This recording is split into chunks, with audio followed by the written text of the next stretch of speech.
সামনে ঈদ আর বাসায় নিহারি হবে না তা কি হয়? গরু অথবা খাসির পায়ায় খুব সহজেই বাসায় বানিয়ে নিন নিহারি। আমি এখানে বিফ পায়া নিয়েছি ১.৫ কেজি পরিষ্কার করে।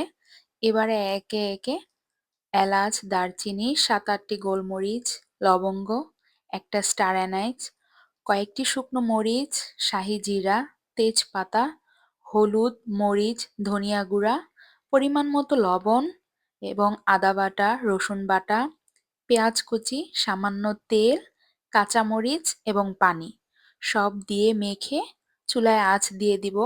আপনারা চাইলে প্রেসার কুকারেও করতে পারেন।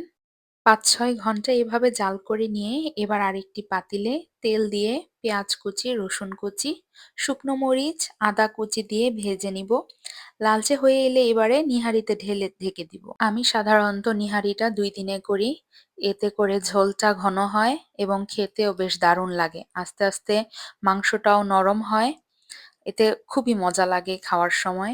এবারে আমি আলাদা একটি প্যানে ২ টেবিল চামচ বেসন নিয়ে বেসন একটু টেলে নিয়ে পানি মিশিয়ে ঢেলে দেব সেই নিহারিতে। আপনারা চাইলে পাউরুটিও পানিতে ভিজিয়ে গুলে নিয়ে নিহারিতে মিশিয়ে দিতে পারেন। এতে করে ঝোলটা আরো ঘন হবে, খেতেও অসাধারণ লাগে। আমি এখানে পায়ার সাথে ১/২ কেজি মাংস নিয়েছিলাম। এতে করে মাংসটা যখন ঝুরা হয়ে যায়, নিহারিটাও তখন খুব ঘন হয়। আর পরোটা বা নানের সাথে খেতে দারুণ লাগে।